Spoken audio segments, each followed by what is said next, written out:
Alamin kung ano nga ba ang mga dapat gawin tungo sa masaganang ani at mataas na kita. Mga bayaning magsasaka, linangin ang kaalaman sa Palay-Aralan. Hatid sa inyo ng Department of Agriculture at sa pakikipagtulungan ng ATI at PhilRice. Matuto at mag-aral kahit nasa bahay, makinig at manood sa mga radio stations o kaya sa Facebook Live. I-search lang ang Agricultural Training Institute Facebook page para sa schedule at para sa karagdagang impormasyon. O, walang a-absent ha? Para tuloy na tayo sa pag-unlad sa Palay-Aralan.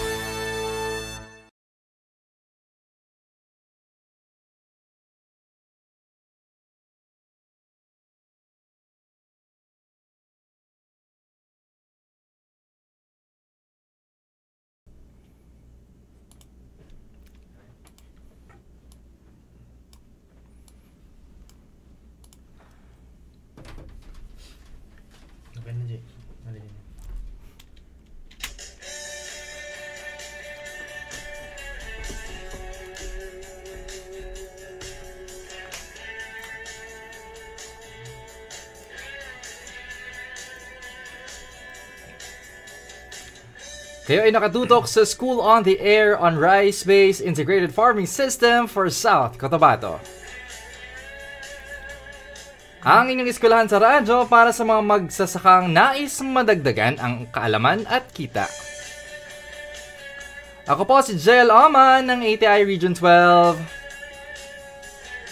At kami narito upang ihatid sa inyo ang makabagong teknolohiya sa pagsasaka na makakatulong sa inyong pang-araw-araw na kabuhayan.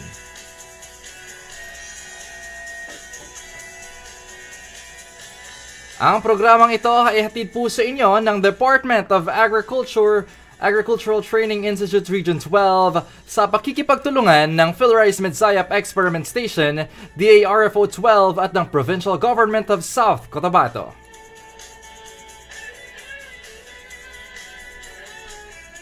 Tayo po'y sabayang napapakinggan sa 90.5 FM Good Vibes Radio Coronadal City at 98.1 News FM Radyo Bandera sa Surala.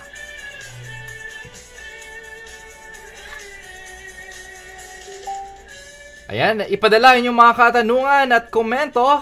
Mag-text lamang sa ating official text line, that's 0969-017-8136. That's 0969-017-8136 at huwag kalimutang sumali sa ating Facebook group. I-search lamang ang School on the Air on Rice-Based Integrated Farming System.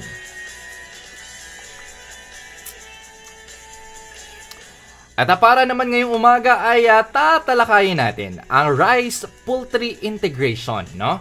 Isang sistemang pinagsama ang produksyon ng palay at pag-aalaga ng manok sa isang sakahan upang tumaas ang kita at mapalago ang kabuhayan ng ating magsasaka. And of course, ngayong araw, makakasama natin muli, no?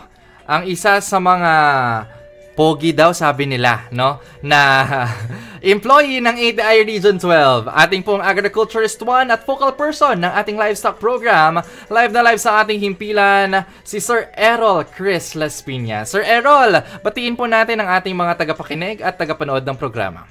Ayan, magandang umaga po ulit sa ating lahat. Nandito naman po tayo para po sa episode ng Rice Livestock Poultry Integration. Naway makinig po tayong lahat para po matuto dito po sa free-range chicken. Ayan. Kapag may mga katanungan po kayo, feel free to comment po sa ating comment section, no? At i-a-address yan ng ating resource person. Ayan na, Sir Errol, wag na po nating patagalin pa dahil marami tayong pag-uusapan patungkol sa rice poultry integration o pag-aalaga ng palay kasabay ang ating pag-aalaga ng manok. Ayan, so dumako na tayo, Sir Errol. Ano nga ba ang kahalagan nitong free-range chicken production?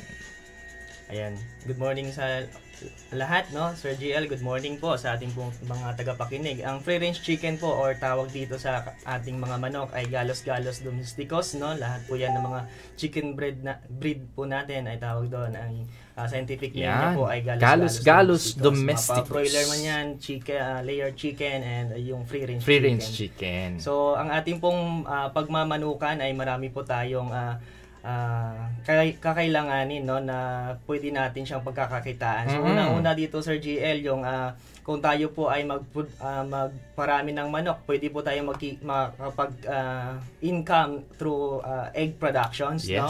And pwede rin tayo makapagbenta ng kanyang pong mga pullets, yung mga chicks po natin, kung hindi po tayo sa meat production po ito, Sir GL. And also, lastly, dahil tayo po mga Pilipino ay meat consumers po tayo, no? And demand po sa atin yung manok po na tinatawag nating mga fried chicken and lechon manok, no? Isa po ito sa mga protein source po natin. Yes, oo. Isang paborito nating ulam, no, kapag napapagod tayong magluto, ayan, daan tayo ng lechon manok. Yes, opo. Alright, so Sir Errol, dumako naman tayo sa inventory ng manok. Dito lang, kahit dito sa Sock Sergeant, tingnan natin kung gaano na ba kadami yung number of heads ng manok natin sa iba't ibang probinsya natin according sa ating data. Ayan po, so sa ating pong data dito po sa Region 12, no, given by our Department of Agriculture and also yung sa Philippine Statistics Authority na dito po sa ating Region 12, no, ang karamihan po since last 2020 mayroon po tayong total po na 10,328 10 million heads, no. And also so 2021 medyo tumaas ng konti, bumaba ng konti actually ng 2021, nasa 10,052,000. So ang pinakamarami dito in overall, Sir GL, ay ang South Cotabato, no.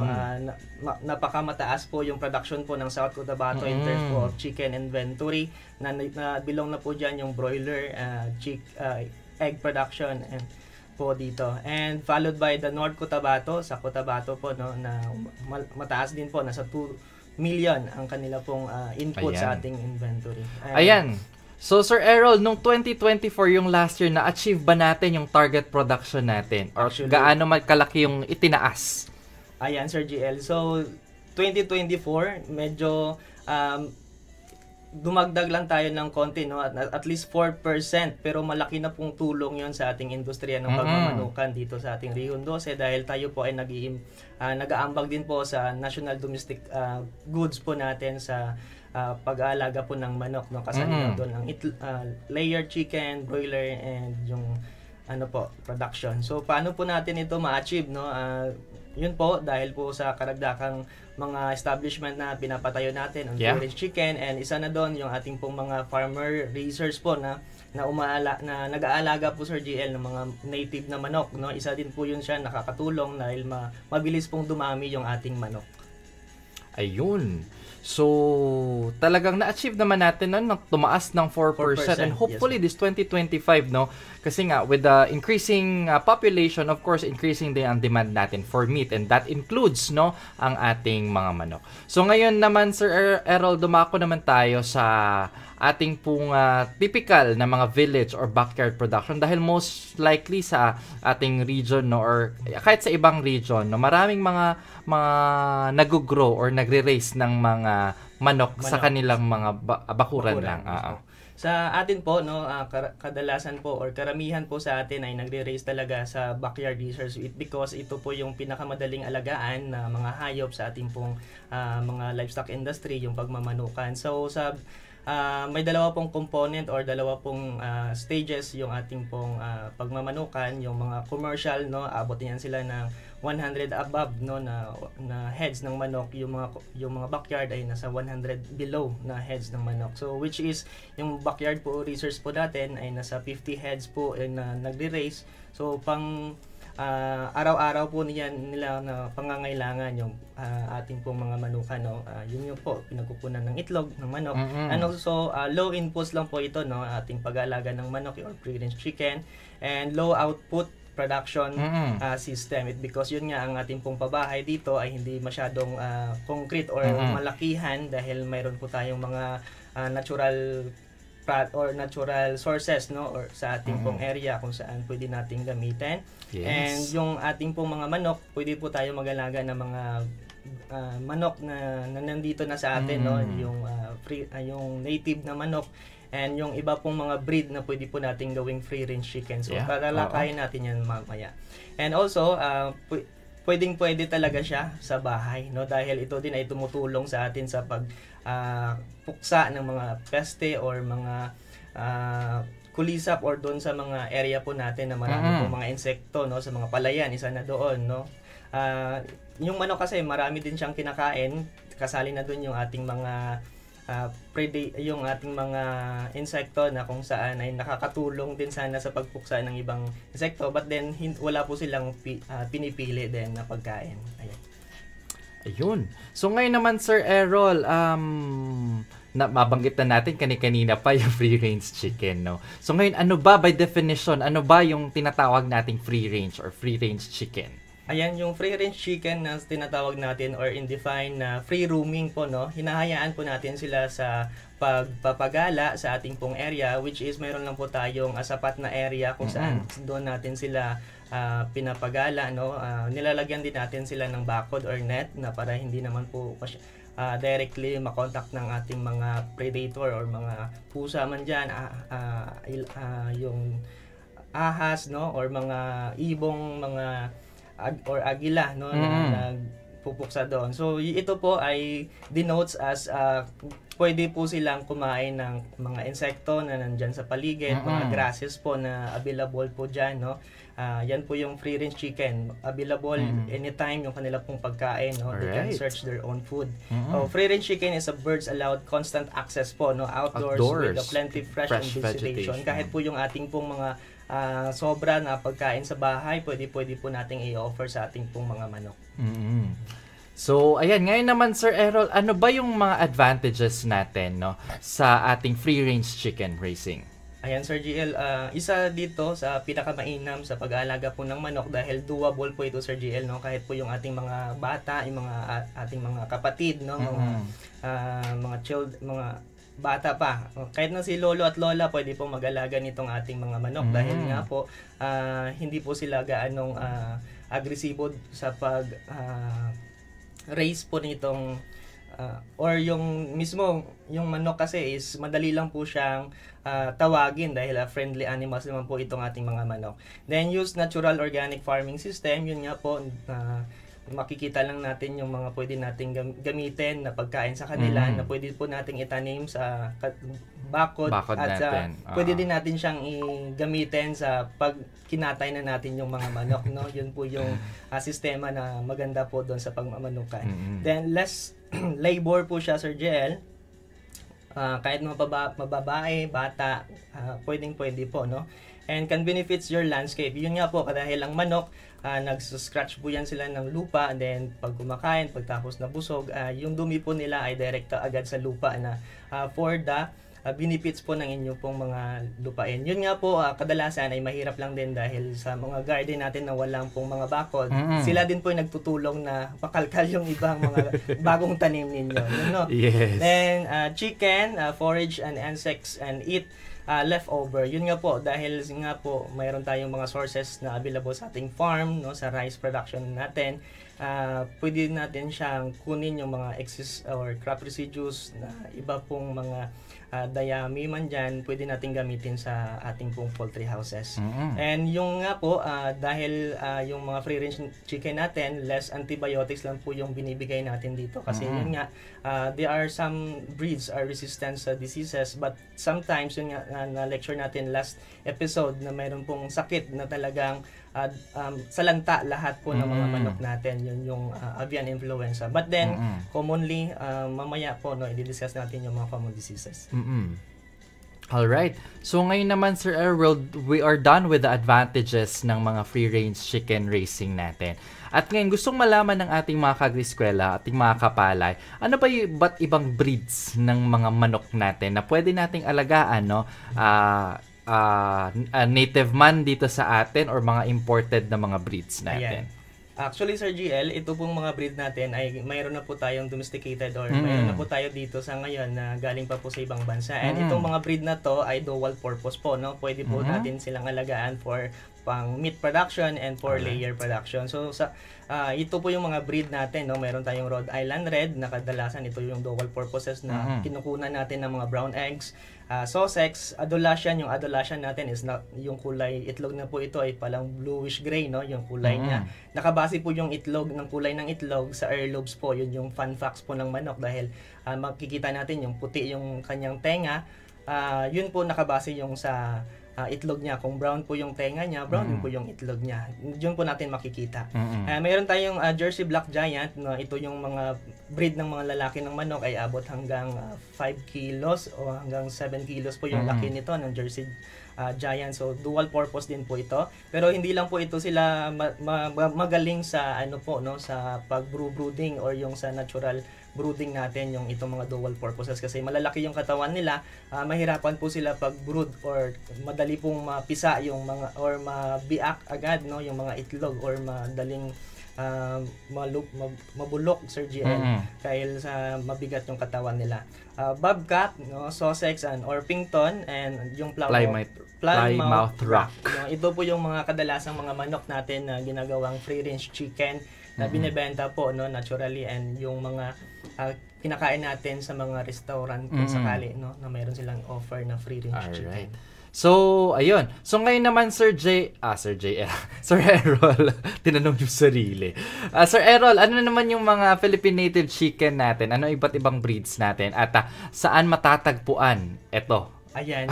So, dito po sa Pilipinas, marami po tayong mga iba't ibang klaseng pong mga manok. So, ito po yung mga manok po natin ay mga fighting cock po ito or class po ito ng mga manok, no, na native po sa atin sa Pilipinas. So, mayroon po tayong Banaba na galing po ito sa Region 1, no.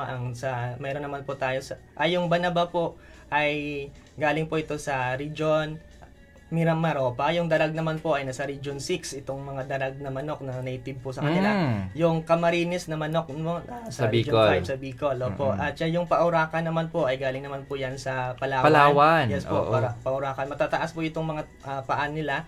Yung Basila naman po, ito yung mga pangsabong yung iba.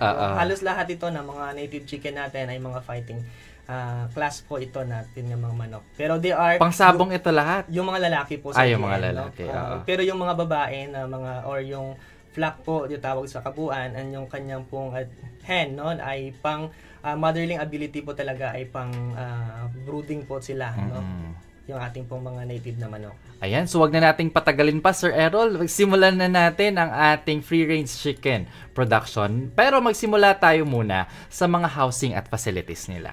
Ayan. So, pinaka-importante sa lahat po, no, pag umpisa po tayo ng free-range chicken, importante din po yung pabahay nila dahil yun nga po, sa animal welfare, we give animal welfare sa kanila, yung freedom po nila, no, which is yung pabahay, no, freedom of comfort, no, sa kanila, and yung para hindi po sila ma-stress, no, and yung sa pagkain po. So dito sa pabahay, mainam po na yung gamitin natin is yung mga natural like bamboo, nipa, no, mayroon tayo. Then yung mga kakawati man dyan, pwede natin yan siya itanim, and yung mga malunggay para yung mga fast growing plants natin ay makakatulong din as a shade po sa kanila. And pag once na kinatay na, magagamit din natin yung malunggay. And yun nga po, in terms of sa pabahay, kailangan din natin ito sa kanila yung paglagay ng net, yun na po kabuuan niya. Oo, para di masyadong mainit, no? Yes, sir, opo. So, yun po. Then, yung kanyang pong direction po ng kanyang pabahay ay dapat S-West po yan, no?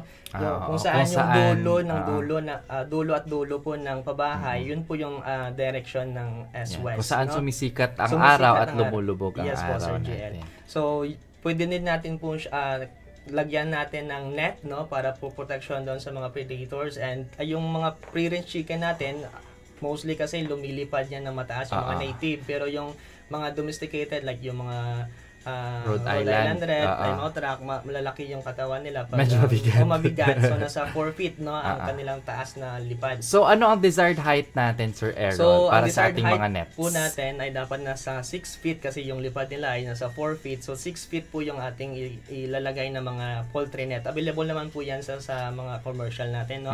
Then dapat din natin bigyan ng waterer o lagyan po natin ito ng waterers 10 birds per waterer, and ranging area kung saan po yun nga po pag nakabakod tayo, may mga ranging area sila for the exercise, no, para yung muscles and lean meat nila ay para magamit talaga into protein na ma-process ng katawan. Then nest naman po, no, maglagay tayo ng nest para yung sa production natin ay tuloy-tuloy po na mayroong tayong lalaki at babae. So mamaya itatakal din natin yung ratio kung ilan. Then yung housing requirements niya ay dapat nasa 3 birds per square meters. Oo, yung kanyang kabuuan. Ayun. So kung isusukat po natin, at least yung ranging area ay 2 birds in meter squared, no? Yung kanyang sukat ng ranging area. And feeder 10 birds per feeder. Meron po tayong bamboo na ginagawa as feeder para hindi po siya magastos, no? And kung mayroon kayong budget, pwede kayong bumili ng feeder na sa commercial. And of course, Sir Eric, kailangan din natin na may protection sila against climatological influences. Yes, Kaya po. importante ang pabahay. Kahit sinasabi nating free range yan, wala tayong masyadong investment. Pero importante yung housing and facilities. Yes. Tama, Sir GL. Kasi yun nga po, yung pabahay natin, yung tinatawag natin na freedom of comfort. Kasi hindi naman natin na hayop lang yan, no? Hayaan natin sa puno, doon na sila dumapoy, natural living. But then, we commercialize na para po mapadami natin at maalagaan sila ng sakto, makita natin yung potential na mas maparami sila. Yes. Lagyan po natin sila ng pabahay, no? Which is para po protection sa ulan, init at malakas na hangin at saka temperatura man, no, kung tiglamig man sa inyong lugar, no, baka winter na diyan, so walang pabahay yung manok ninyo. Kailangan po yan talaga ng ating pong mga manukan. So yan po yung may importante po. Sige, dumako naman tayo. Ano mga considerations natin sa mga nesting areas nila, Sir Errol? Ayan, Sir GL, ito pong sa nesting area, kasi yun nga po, in preparation, dahil nga po, depende po sa pagbili po natin, baka po ang binili natin ay chick pa lang, no? Mamaya po, ano po yung ating gagawin. So, in preparation, mayroon po tayong nesting area, kasi yun nga po, nagbili po kayo ng inyo pong manok na nasa edad 5 months old. So, ready to lay na po yan sa Sir GL. No? So, ang ratio po natin dyan ay nasa 1:8. No? Isang lalaki at 8 pong mga babae or hen. No? Na 1 rooster and 8 hen or manok na babae. So, dito po, pwede po natin gawin yung feedings niya. Yung mga rice hay po ninyo, gamit na gamit po yun. Pero minsan, nakikita natin, Sir GL, na marami pong mga dapa o yung mga maliliit or yung mites. Yun lang yung disadvantage. Pero mas mainam, Sir GL, na mas mainam na yung tanglad, no, yung lemongrass or yung kakawate, yun po yung ating ilagay. So, in just after breeding niya po or yung pag-hatch na, tatanggalin ulit natin and i-change yung beddings niya. So marami po tayong option, no? Mayroon po tayong mga box na nesting area and mayroon po tayong mga yung dusting area niya, no? Yes. Then sa patubig naman, Sir GL, isa din ito water sa consideration natin na freedom of thirst ng ating pong mga manok. So kasi dapat wala namang definite time noon na umiinom sila ng tubig. Yes. They have their freedom. Yes po, they have their own freedom, Sir GL. So dapat po sila mabigyan ng tubig, no, na mainam, and doon natin lagyan ng mga vitamina or vitamins or yung mga concoction na tinuro sa inyo. Pwede yun siya gamitin natin, no, pang pamalaki. Then itong sa waterer, mayroon din tayong mga waterer na semi-automatic, yung mga nipple drinker, no, pwede po natin yung siyang gamitin. Then at least, no, source of water natin 24 hours or 24/7, pero dapat mainom po yan lahat nila, dahil pag matagal po na hindi po ninyo nalinisan, nagmo-mold po yan siya, no, at na mayroon din pong mga microorganism na nabubuo pag hindi po naubos. So dapat linisan din natin after a day, no? Sige. So Sir Errol, bago tayo dumako sa iba't ibang mga considerations natin sa mga housing and facilities, which include itong mga feeding through natin and then yung perching areas natin and others, no? Pakinggan muna natin ang ilan sa mga paalala.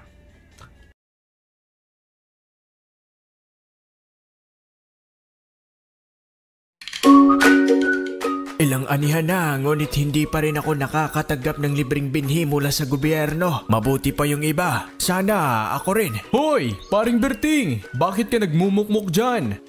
Teka, rehistrado ka na ba sa RSBSA? RSBSA? Ano ba yan? Ang RSBSA o Registry System for Basic Sectors in Agriculture ay ang isinasagawang census o pagre-rehistro sa mga nagsasaka, naghahayupan at mga mangingisda sa lokalidad. Pinapangunahan ito ng Department of Agriculture sa tulong na rin ng mga provincial and municipal local government units. Ganun ba? Para saan naman yon? Ang RSBSA ang kanilang basihan kung sino-sino ang maaaring makatatanggap ng iba't ibang benepisyo at ayuda mula sa DA at iba pang proyekto ng gobyerno. Kasama ba dyan ang libreng binhi? Hindi lang binhi pare. Nandyan din ang karagdagang financial assistance, abono, access to loan programs, crop insurance, mga kagamitan sa pagsasaka tulad ng makinarya, access sa mga programa sa paghahayupan at marami pang iba. Hulog ka talaga ng langit paring Cardo. Walang anuman paring Berting. Bilisan mo nang tapusin ang pag-aararo mo at sasamahan kitang magparehistro sa RSBSA sa ating Municipal Agriculture Office. Ikaw talaga. Para sa karagdagang impormasyon, mag-text sa Farmers Contact Center sa numero 0920-946-2474. Sa RCEF, mataas na ani at kita, kayang-kaya! Ang paalalang ito ay hatid sa inyo ng Rice Competitiveness Enhancement Fund at ATI Region 12.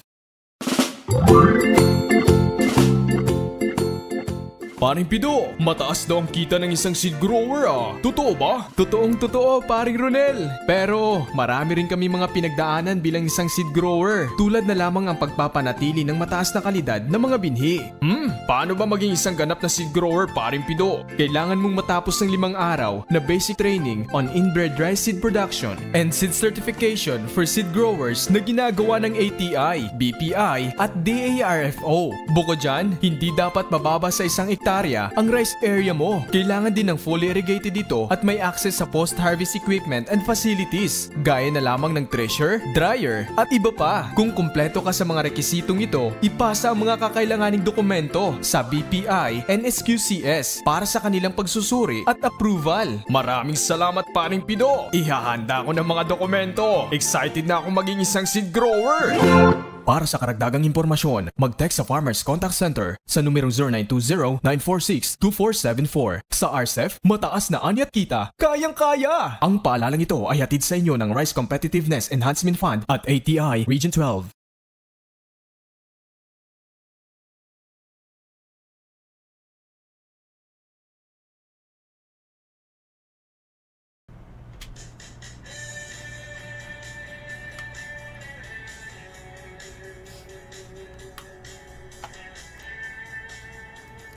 At tayo po'y nagbabalik sa ating programa sa School on the Air on Rice-Based Integrated Farming System for South Cotabato.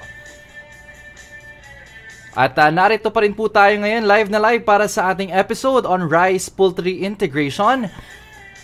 And kasama po natin si Sir Errol Chris Las Piñas. Sir Errol, balikan natin ang ating talakayan. Nandito na tayo sa mga housing facilities natin, no? And ano ba yung iba't ibang considerations natin when it comes to feeding through? Ayan po, sa feeding through, Sir GL, so ito po yung mga basihan po natin kung saan tayo po ay maglagay nito dahil dito po natin nilalagay yung ating pong mga pakain sa kanila. So which is yung edad po ng mga manok natin or nasa 1 to 7 days old, pwede po tayong maglagay ng 2 pieces na feeding trough. So meron po tayong mga feeding trough na naturally makukuha po natin sa area natin, yung kawayan, no? Putulin na natin yan in half, no, natin na lengthwise. Pwede na po natin siya gamitin as a feeding trough. So pwede natin pong gawin ito, then yung i-consider po natin na yung kanya pong level or dapat po nakahang po yung ating feeding trough para po malayo po siya doon sa pag-scratch, no? Kasi yung manok natin ay mahilig po yan sa pag-scratch. Para matuto po sila na doon na lang po ay tutukan na lang po sila, no? Hindi po siya ma-scratch. Then yung dapat na siya shoulder level, no? Hindi naman siya, wala naman shoulder yung manok natin, but then yung kanilang area kung saan na siya dito na portion, no? Na shoulder sa kanila or sa neck para po malayo po doon sa mga dumi, no? So ito po yung mga lagayan natin, no? Mayroon tayong commercial feeding trough and yung kawayan na ginagamit natin. Ayun. So, sa ano naman, sa perching area natin, no, kung gabi, lalo na kung gabi, no, dito namamalagi ang ating mga free-range chicken. Ayan, yes po. So, sa perching po, ito po yung kailangan nila tuwing gabi or magpapahinga sila. So, dapat po nakaseparate po ito doon sa nesting area natin para naman po hindi sila doon manirahan sa kanilang itlugan. Baka yung iba kasi na manok ay doon po natulog sa itlugan. So, madumihan po yon. So, dapat mag-separate po tayo ng kanilang tulugan or yung perching area na separate po sa iba doon para naman po maganda yung kanilang pong pagtulog ng gabi dahil active po ito sila sa gabi, Sir GL, ang manok natin. Parang half ng kanilang mind ay gising, half ng kanilang mata or mind nila ay tulog, no, dahil they are prey. So dapat po lagi silang vigilant sa panggabi, no, para naman po in times na mayroong mga predator gising yung kanilang katawan. Okay. So sa dusting area naman natin. So dito sa dusting area, and preparation din po, no, dapat hindi po siya basa yung ating area. Kaya yan nga po dahil tayo po as tao, mayroon po tayong tinatawag na nagsa-sunbathing or doon sa dagat naliligo o mayroon po tayong mga skin diseases. So sa manok naman po, mayroon po silang dusting area kung saan pangtanggal po ito sa kanilang pong mga external parasite, yung mga ticks and mites sa kanilang katawan, and also in nakakatulong din po yung pituitary gland, yung parang mamantika po doon sa puwet nila para po magiging shiny or maging yung plumage ng yung balahibo, balahibo niya. Tawag doon, yung plumage ay maganda tignan, no, sa mga kalalakihan na manok or rooster. Sila po yung mga magagandang balahibo dahil sa mga babae commonly isang color lang yan, pero sa mga lalaki ay iba-iba, may variations. Variation yan siya. Shiny po yung kanilang mga balat. Pero kung ay yung balahibo, I mean, and nakatulong doon yung pituitary na yung oil na ginagamit nila. Sige. So, dito naman sa feeds and feeding ng ating mga manok, ano ba dapat yung mga dapat nating ipakain sa kanila corresponding to their age? Ayan po, sa pagpapakain, no, isa ito sa mga ating ikonsidera sa pagpapakain dahil hindi po lahat ng manok ay isa lang po yung pagpakain nila. So may iba-iba po tayong klase ng pagpapakain sa ating pong mga manok, no. Nakabase po ito sa edad ng ating mga manok. So edad po ng 1 to 2 weeks old, yun po yung may mga commercial feeds tayo dahil isa ito sa mga critical point ng mga edad na manok, no, yung 1 to 2 weeks old. So dapat po nating isalang-alang yung kanilang pagkain dahil mayroon po yung mga proteins o crude protein na viable or talagang para sa akma sa edad po ng manok na yon. Parang hindi tayo napapakain ng bigas sa ating anak dahil mayroon pa tayong gatas na yung steps nila. So ito yung tawag na booster mass or crumble, no, na pinapakain natin sa mga sisew. May edad naman 2 to 6 weeks, no, isang buwan na po ito yung starter mass na pwede na pong pang-lechon. So sa mga broiler po, 28 days lang sa ngayon, pwede na po natin siya ma-harvest yan sa mga broiler. So sa mga native chicken natin, 4 months old, no, starter mass or 3 months or dito pong edad na ito. Ito po yung starter mass or pellets. So yan po yung mga kadalasan. And 16 weeks to 18 weeks, no, growers feeds, ito po yung mga pellets na minsan pwede na natin ito pakainin ng mga inyo pong harvestable na crops sa palay, no, yung binlod or pwede siyang ilutuin, no, para hindi siya totally po na ma-digest po ng ating mga manok kasi pag once na hindi siya luto yung binlid or yung bigas na pinapakain ninyo, minsan po makikita natin sa kanilang digestive system or yung pagtatain na basa po yung kanilang dumi, no. And yun nga po, sa 19 weeks old and above or layer na po, ito na po yung mga high in calcium content na pagkain natin, no. So dito sa pagpapakain, mayroon po tayong kinukonsidera na mga nutrients. So 6 essential nutrients, which is first, the carbohydrates, no. Isang carbohydrates dito na makikita natin sa ating pong palayan, mais and copra, cassava, coconut, and other root crops, and also grasses, no? Doon natin makikita yung mga energy source or carbohydrates.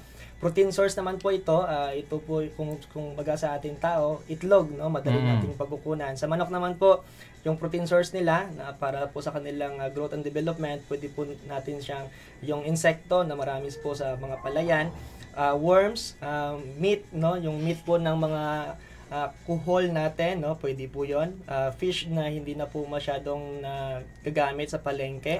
Mga soybean, legumes, no? Na mga pwede pong ipakain natin yung asola, no? Sa ating pong mga manukan. And minerals naman po, no? Ito yung mga small substances, but then malaki pong tulong niya sa ating pong katawan or sa ating pong mga animals, which is yung minerals ay kung baga sa atin ay ang salt, no? Or yung pangpalasa sa atin, or para po sa mga mineral content, or may macro minerals and micro minerals. So kung micro minerals, yun po yung mga small substances na only small substance lang po yung binibigay, and macro minerals malalaki, but then yun nga po ibang mga micronutrients na po yun siya. So sa manok, mayroon tayong shell, soil, sands, grasses, and legumes. Bakit sila kumakain ng sands, Sir GL? Dahil nga po, yung crop nila, doon po sila nagtutulong na ma-digest po yung mga kinain, no? Yung iba po na lack of calcium or minerals, lupa po yung ibang kinakain nila, no? Hindi po natin makikita yung lupa na kinakain nila dahil may mga instances doon na yung parang puti or yung calcium na makikita natin, or lime, yun po yung kinakain nila, no, na as a mineral source. Sa vitamins naman po, Sir GL, sa manok or sa mga animals, pwede po natin silang mapagkunan ng vitamins sa mga prutas po, no, or mga leftover po natin ng mga prutas. Doon po natin sila mapagkukunan. Or yung tawag dito, Sir GL, yung sa mga grasses po ng mga bulaklak nila, mayroon din po itong mga vitamins.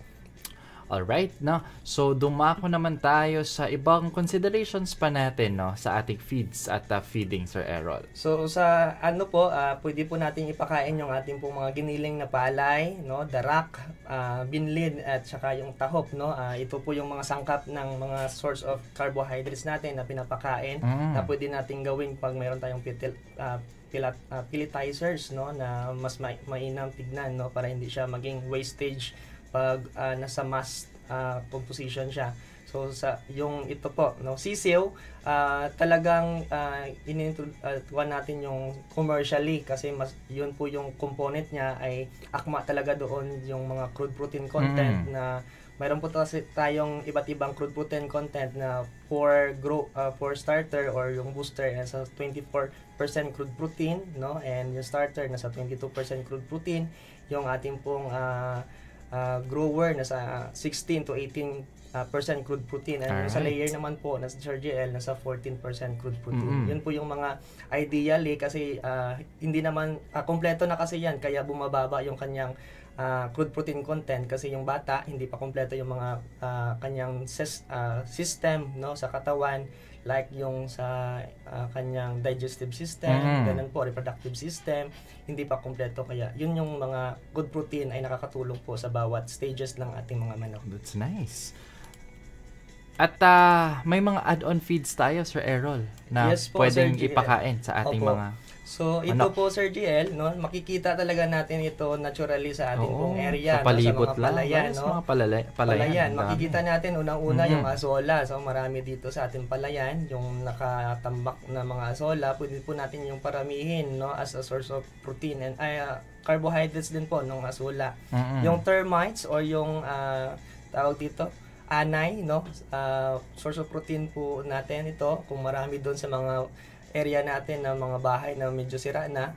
Then yung uod, no, minsan magagamit natin ito sa pakain sa ating mga manok pag marami yung source of uod ninyo, but then yung area na hindi pa totally fertile yung lupa, i-disregard nyo muna ito para ma-fertile yung lupa ninyo. And kangkong, marami ito, Sir GL, sa mga swamp area, sa mga palayan na malapit sa swamp area. Pwede po natin i-chop-chop or yung buo na kangkong pakain po natin. Yung snail po, yung snail niya, yung meat ng snail, pwede po natin pakain. Then yung kanyang pong shell, pwede po nating lutuin as a calcium phosphate or yung kanyang shell para po sa mga layer chicken natin na nice. nangangailangan po ng calcium, no? Kasi minsan yung ating mga layer chicken, pag once na lack of calcium, nagmo-molting po yan sila, and yung itlog po ay nag-deform, no? Kulang sa calcium, kaya marami pong mga itlog na nasasayang na yung kanyang eggshell mismo ay hindi tumitigas, Sir JL, dahil lack of calcium yun siya. Ayun. So, ngayon naman na we're done with the mga pakain natin, Sir Errol, tumako na tayo sa breeding ng ating pong mga manok.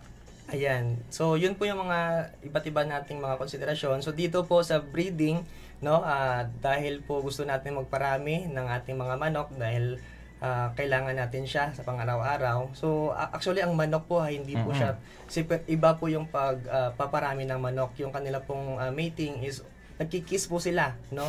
Hindi po yung kanilang beak, yung kanilang tuka, kundi yung kanilang anus mismo, or yung kanilang rectal or cloaca, nagkikiss po yan siya. Yun po yung kanilang means of mating, Sir JL. So, ang ratio niyan, 1:10. Ang dami ng isang lalaki sa 7 hanggang 10 babae. Good po yan siya. Pero pag breeder source po kayo, so nasa 5 to 6 lang. Mas maikli yung minsan 3 to 5 na babae pag breeder kayo para makuha niyo yung genetic purity ng breed. So sa tamang edad, no, so dapat po i-separate po natin, no. Yung kanina sa pagpapakain, i-separate natin yung bawat edad po ng mga manok natin. Hindi po natin sila sabay-sabay, no, na magbibigay tayo ng pagkain. So kung chick starter or booster, hindi po yan siya pwede sa ibang mga manok. Baka yung layer pinapakain nyo na sa chick pa lang, hindi pa yan siya mangingitlog po, ha. So, dapat separate po yun yung mga iba't ibang edad po para sa ating mga manok. Then, tama ang edad sa pagpa-breed po natin. Ang akma po natin ay nasa 5 months to 6 months old ay pwede na po silang magparami. Nag-start na po yan sila na yung puberty stage po nila. Nagsisimulang mangitlog, no, 5 buwan hanggang 15 na buwan ang tagal po ng kanyang, or 2 taon, Sir JL, yung kanilang edad, no. Actually, ang edad po ng manok nasa, kung isipin natin, 5 taon, matanda na yan yung mga manok natin. Ang itlog ay pwedeng mamisa hanggang 21 days old, no. Ito po yung stages ng pagpapisa ng manok. 21 days lang po. 18 days ang incubation and 21 days ang pagpapisa. So mayroon tayong dalawa, yung manok na naturally sa pagpapisa niya, yung nabubrood, and yung incubator, pag marami na pong supply ng itlog ng manok ninyo, ay yun na po, massive production na po ng manok at sisiyo. Sige. So, dumako naman tayo sa laying production ng ating mga manok, Sir Errol. Ayan. So, once na na-mate na po yan siya, Sir GL, no, nag-start na po yan siya ng ovulation process niya within 2 weeks, Sir GL, mag-start na yung ovulation process niya. So, dapat in preparation natin, yun nga, naglagay tayo ng nest niya sa pabahay. So, linisan natin, i-disinfect para dun sa mga ticks or mites. And pwede natin gamitin yung rice straw, no, yung mga bagaso, yun nga, rice straw, no, rice hulls, pwede din po. Lemongrass, no, pinakamainam para malayo siya sa, sa mga ticks dahil yung amoy niya. Kakawate, then replenish lang po natin every 2 months after the hatching po ng ating mga sisi or yung itlog po ng manok. And always place them in a secured or quiet, shady place, Sir GL. Dahil yun nga, sensitibo yung ating mga manok, so dapat din natin i-secure yung kanila pong nesting area na malayo po sa mga predator, Sir GL. No, ang pag once na hindi naman natin siyang laging nagpapapisa tayo doon sa sarili niya mismong brooding. So, ang ratio po natin per yung kanyang pugad or yung nest ay 3, no, na manok pwede pong mangitlog sa isang nesting area. Lang yan sila, na swap kumbaga. So sa isang araw, once lang naman siya mangitlog yung manok natin, no. Mayroong early in the morning nangingitlog, then late in afternoon mayroong mga nangingitlog. Hindi naman sila sabay-sabay. Yun. So ayan, no. So, isa-isahin natin, Sir Errol. Unang-una, kunin at ipunin ang mga itlog araw-araw. Dapat, Sir JL, no? Tapos, mag-iwalan tayo kahit isa or kahit yung dalawa. ping-pong ball, merong recommenda na ping-pong ball pwede natin ilagay. Pero sensitive kasi yung manok natin. Alam nila yung itlog nila at hindi itlog nila. Okay. So, yun yung nakakaramdam din sila ng hindi totoong itlog. Yes po. Mag-iwanan tayo ng isa or dalawang itlog. So, dapat yung iniwan nating itlog ay always fresh. No? Yung bagong itlog doon, hindi po yung mga dati na. Then, 2 itlog lamang kada pugad, itago lamang ito ng hanggang 5 araw yung freshness or 14 days yung abot niya. Pag yung ating pag-iimbak po ng itlog ay nasa 22 degrees or yung room temperature para po hindi siya masyadong mabilis ma-develop yung yung mata or yung embryo po ng manok, no? Kasi once na nakaabot po yan siya ng 27 to 30 degrees or 32, magsi-start po yan siya ma-develop yung embryo ng manok, no? Makikita po natin yan siya pag tinatry natin buksan. Then papisiahin ang itlog by batch kung kailangan natin ng marami na tayong supply sa artificial incubator natin ilagay. Or pwede din yung sa manok natin dahil kasya or kaya po ng isang native na manok yung 12 to 14 eggs na layer, pero yung kanilang hatching percentage ay nasa 70% no? lang, or 80% yung karamihan na mapipisa. Then native na manok, no, yun nga kaya mapisa, and hiwalay natin para naman po kung gusto natin mabilisang maparami yung ating mga manok in days old, pwede na po nating iwalay, pero gagamitan po natin siya ng brooding, no? Which is artificial brooding po natin, no?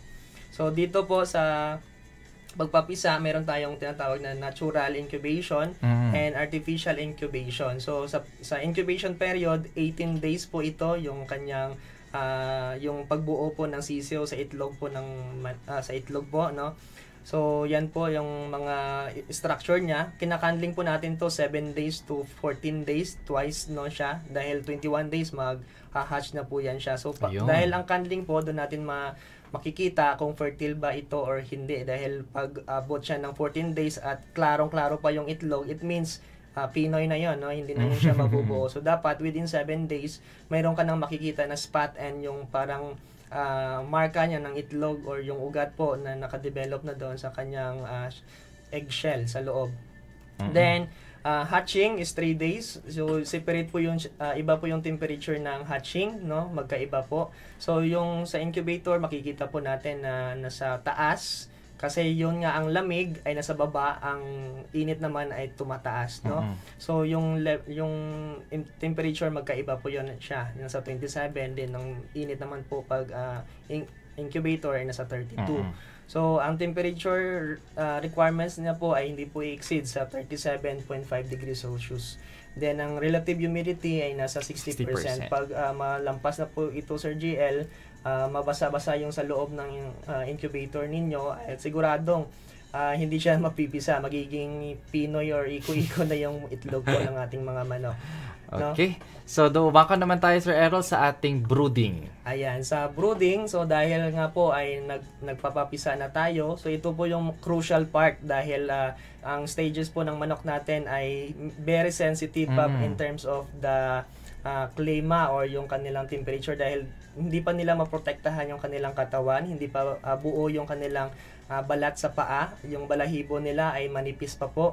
So dapat natin silang i-incubate dahil siniperate na po natin siya sa kanyang inahin para yung inahin ay manimula ulit na mangitlog, no, yung kanilang pong mga inahin.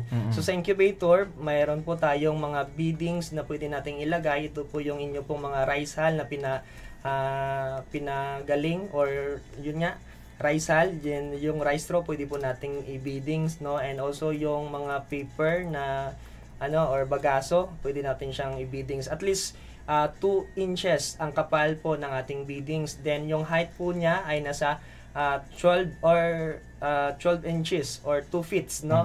2 feet po yung taas na from the ground. Then ang basehan po natin ng painit ay 1 watts per bird, no? Yung watts po ay nakalabase po yun siya sa lumens or yung init po ng ilaw. Kumbaga pag magbili tayo ng ilaw or yung bulb po ay nasa 25 watts. So, pwede po yun siya na 25 na sisiw ang pwede niyang mapainitan, yung 25. Yung kulay yellow po na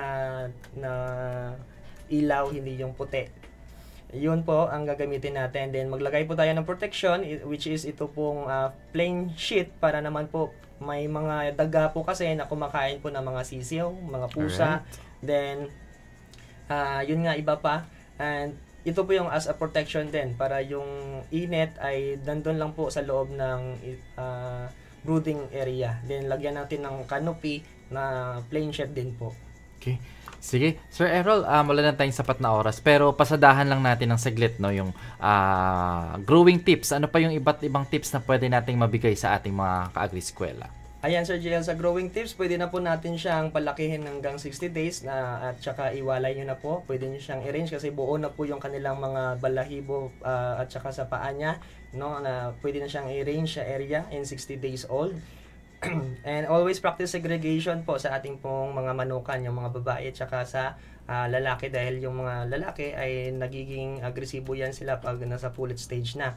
And yun nga po ang stages po natin, from brooding stage nasa 1 to 30 days old, growing stage naman po nasa 31 to 120 days old. Yun na po yung mga pullets type na doon na tayo mag-segregate kung palakihin natin sa meat type. And adult stage nasa 21 days up. 121 days up, no? Yun na po yung mga adult stage. Then sa health and management, so ito yung pinaka-importante din sa lahat, Sir JL, yung health and management, dahil pwede po tayong mag-program or vaccination, no? Eye drop po natin pag Newcastle disease po yung i-apply natin. Then sa wing web naman po, pag Fowlpox po yung ating i-apply. So ito po yung kanyang combination. So dapat po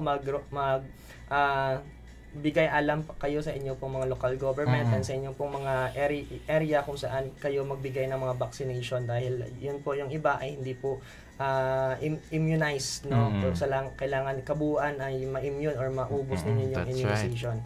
Then meron din po tayong mga herbal medicines na pwede po nating gamitin, at saka yung mga herbal medicine na ito ay pwede din po nating sangkap sa pagluluto. No, yung mga sili, no, treatment sa respiratory problems, sa appetite, minsan din po ay ginagamit natin sa dewormer, yes, Sir JL, dewormer. Oregano, respiratory rolls, black pepper, ito po yung sa mga treatment sa Fowlpox, yung kanyang kulugo, no, na pwede nating gamitin sa kanila. Onion, antibacterial, ipil-ipil, peanuts, kakawati as dewormer, no? Yung bunga-bunga, yung bunga niya po ay meron ding yung buto, yun pong pinapakain natin in part lang po, no? Hindi buong buto ang papakain natin sa ating mga manok na may Fowlpox.